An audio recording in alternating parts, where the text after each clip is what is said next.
inviting me. I'm Joan Cotet, and I'm a digital humanist. This is what I am. And I work as a freelance talent manager, advisor, facilitator, and coach. And in the next 5 minutes, I bring some ideas to share related to learning. Learning from the past, learning to the future, and especially how that connects with the role that L&D professionals play in this evolution to the future. Okay? So let's go. Let me start with the past, in the mid-50s, when my mother was a teenager.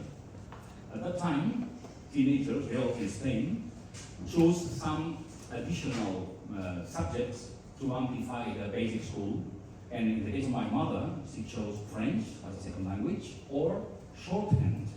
I learned this preparing this iteration. Also known as stenography. So very young people in the audience will say, what are you talking about? Well, this was an old technique to transcribe any conversation very fast.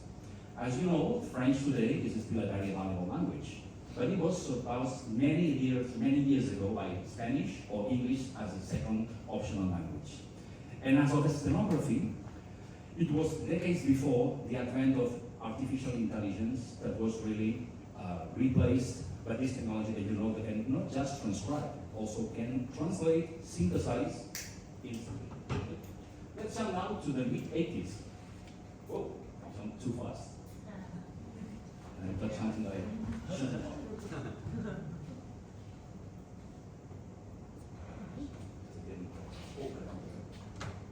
So, yeah, thanks for opinion. So let's go now to the mid-80s, when I myself was a teenager too. At that time, in my time, I'm one of the boomers, the very few boomers in the room. At that time in school, learning was mainly based in accumulating and certifying knowledge. In our time, people that could speak English with certain fluency and had some digital dexterity, very emerging at that time, could stand out. What about today? Probably to be able to speak English or to be able to have some kind of digital capabilities is quite basic for any worker, especially for knowledge worker. What about the future? What our children will have to learn to stand out in the future? They will have to learn robotics, or maybe coding, or maybe prompting to generate better and better code. Maybe learning to learn I don't know what in the future. Nobody knows because we don't know the future. So, for my opinion, 70 years ago, and still today, the real profitable investment in learning is to improve the human skills that no machine can replicate. And I'm thinking about things like empathy, the ability to connect with other people, something that really makes us really human and make us build connections and build trust. If we don't have enough empathy, we are in risk to work too alone or just with robots. I'm talking about deep listening, the ability to listen to understand. Let me ask you a question. How many people do you have surrounding you that make you feel really heard, really listened to? Me neither. I'm there, no, I'm there. It's a rare, a very valuable skill. You cannot learn this in any business school. You have to practice every day and you have the opportunity to practice every day with anyone in front of you. Today maybe it's a good opportunity. I'm thinking about critical thinking. In a world that is increasingly digital, full of fakes, we don't know if it's a clone voice, a clone video, what is really the truth? It's difficult to discern what is really the truth. So the idea is to make better questions, to be really aware of our own biases, and to build our own criteria to make better and better decisions. Where I'm going with all this, we can mention many other abilities: creativity, emotional intelligence, communication, the ability to lead, to influence other people, to solve conflicts, or even better, to prevent conflicts. So all these things are, in my opinion, we dedicate not enough time during our career, and most of the times are the ones that shape your professional evolution.